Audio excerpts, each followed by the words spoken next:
Togozani once again. It is me, Matapelo. I am an indigenous prophet and Mtandazeli.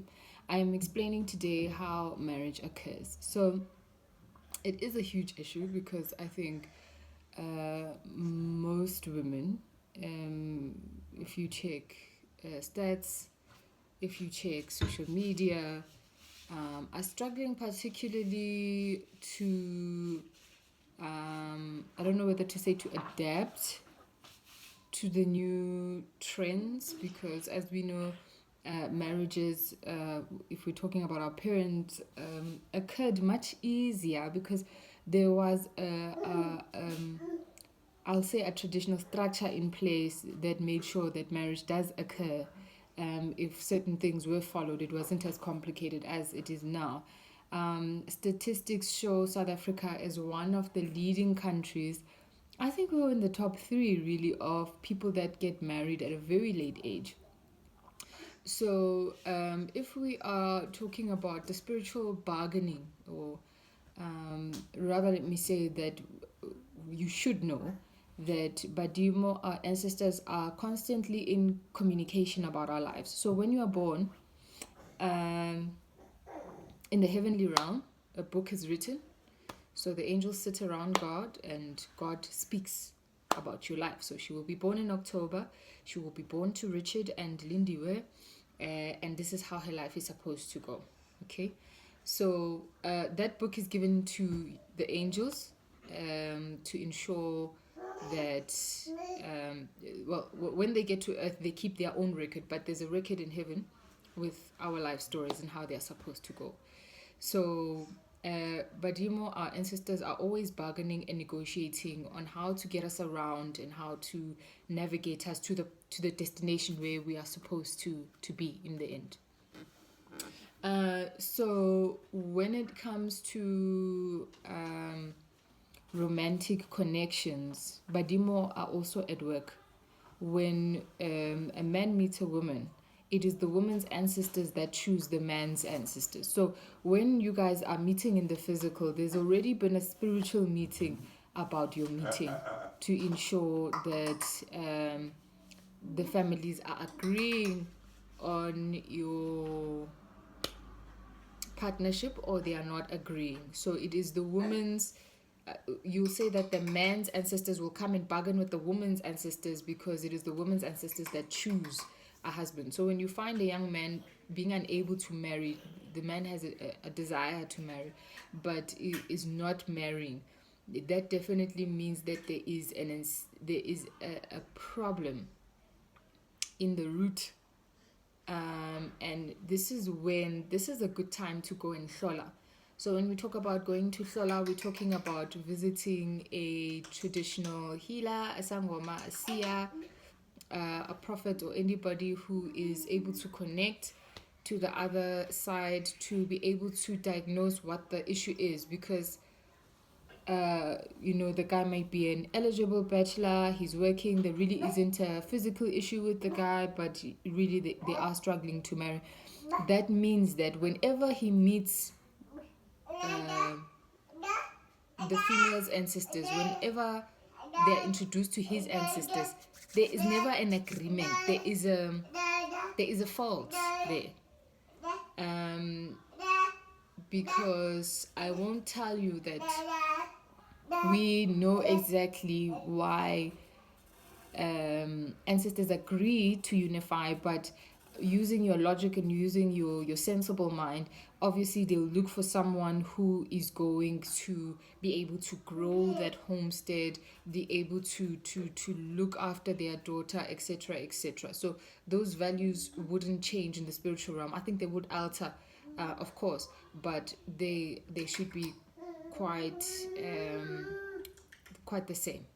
So when a woman is unable to marry, there are a couple of factors, and I think that as Black people, having evolved to be so modern, it has killed us. Because I think that when you walk into the world, again, you step out with the mentality that you're a good person, and because you're a good person, and you might make a good partner, a good girlfriend, a good wife, that it will automatically be that you will be given the opportunity to be a good partner and to be a good wife. So for a woman, it is your father, your grandfather, your great grandfather. So it is the males of your lineage, your ancestral lineage, that ensure that you get married. So they open the gate for you to be able to get married. So again, now this brings us back to the drawing board. So the first thing is, if you are entering into relationships that are not turning into permanent residencies, if I can put it that way, then we need to look at the root. If your ancestors, especially the gatekeepers of your marriage, and those are the males, are not happy, then obviously that gate is closed, and you will find that they are quite territorial, and it will vary again. If you are just a person, just a ordinary person, it's sounding bad now that I'm saying just a person, but if you are,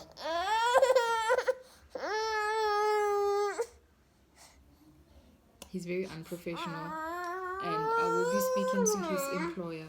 I will be cutting his contract. Oh, unprofessional. So again, this is a good time to speak to the elders in the family. Go and check on the graves. Go and ensure that everything is in place. Now, if I'm talking about everything is in place, there are situations where really it's out of your hands. You cannot rectify what our elders were supposed to rectify. So in a case where perhaps you grew up with a single parent, you grew up with your mother, I don't support that whole ideology that if you can't find the other side, so if you cannot find your father, for instance, then you immediately want to give up and commit suicide, or because traditionally it really has been a thing of if you're not using the right surname, etc., etc. But what it is that in those cases, and there's a lot of those cases, it is just a matter of your maternal side going to introduce you to their people.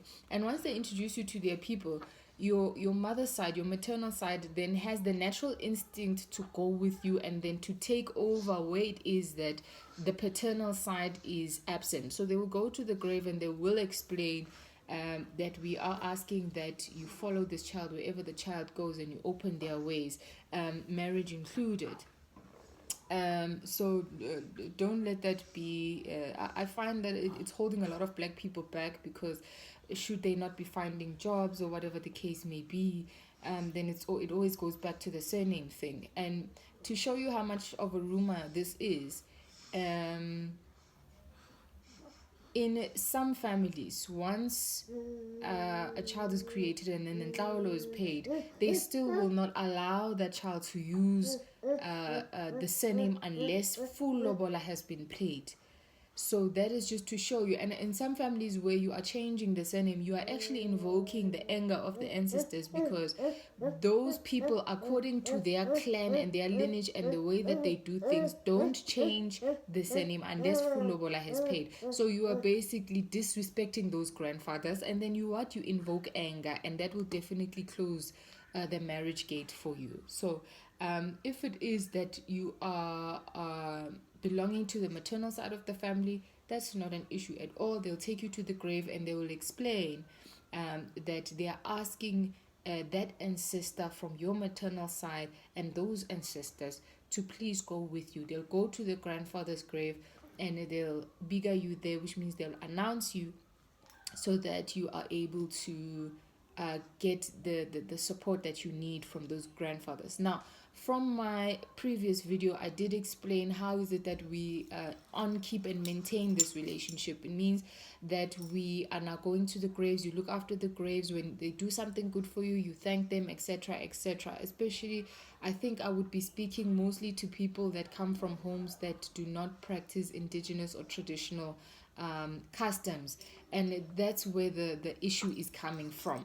Okay, so you'll find that generationally the mother didn't get married, the grandmother didn't get married, and then you'll find the pattern is that these are people that don't practice our traditional customs. So now it means that it's up to you to rectify if you want your things to go well. Uyehla ngoku.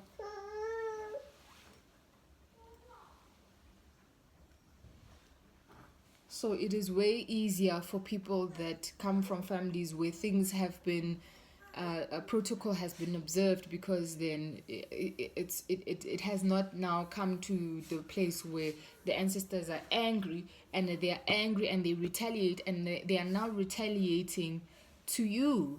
They are retaliating because they've not been treated well and they've been neglected, and so marriage is one of the doors that they'll close. Money is a door that they'll close. Luck is a door that they'll close. So wherever you go, you keep knocking these doors.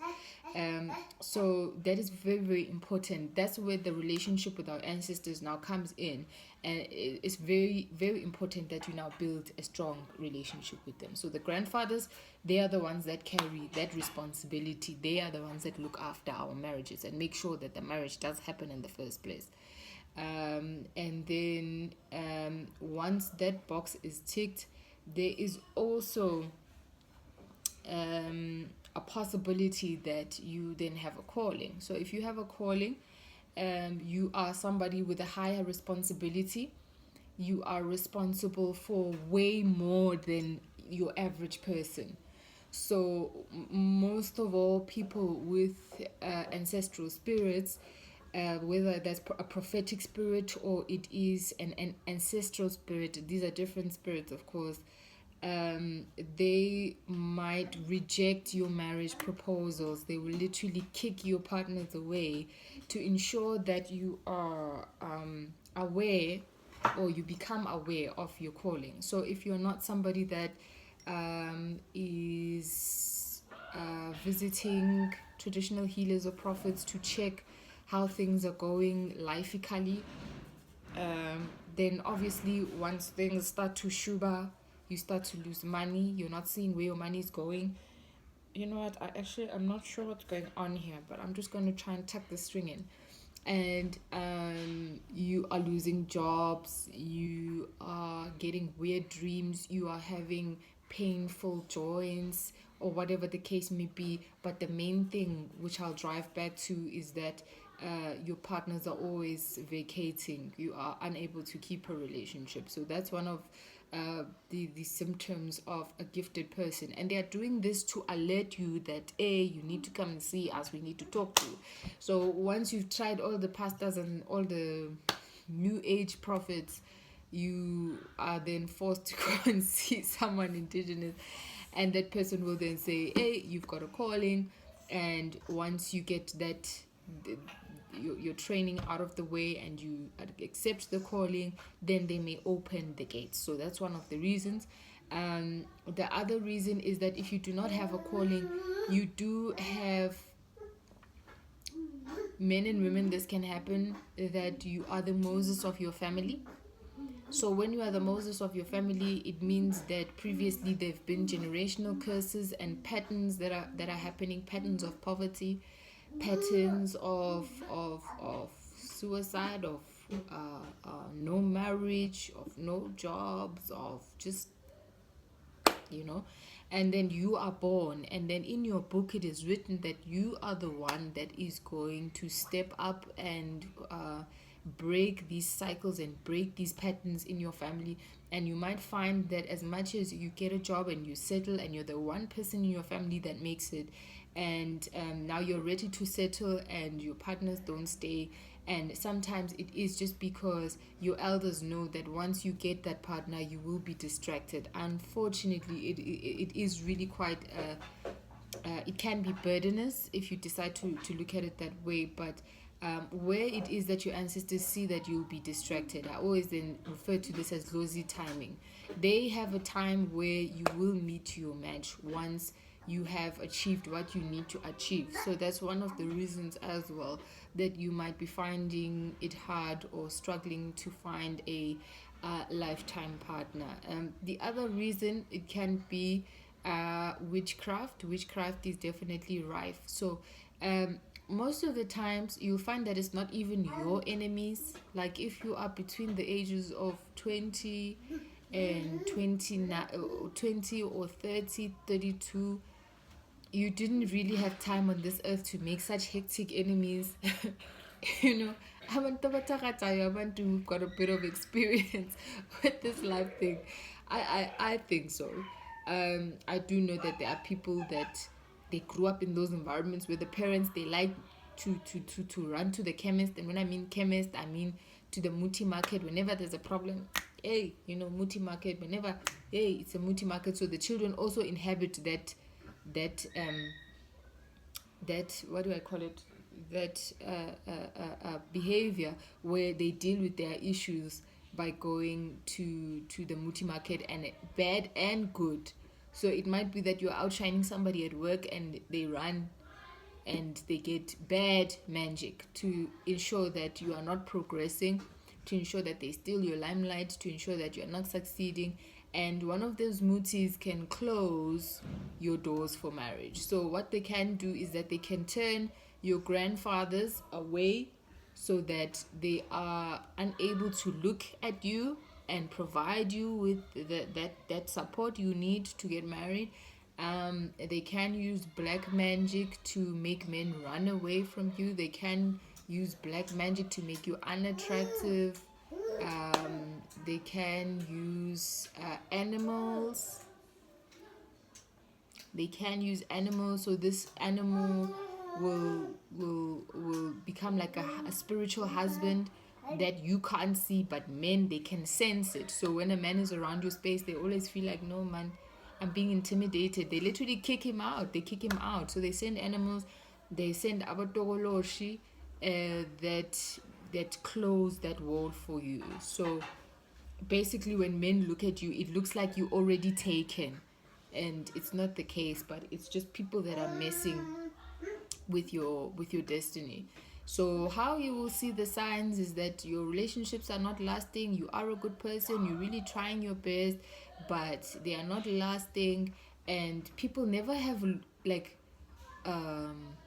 lucrative reasons as to why I'm leaving. And they wake up and I have to go, I'm going.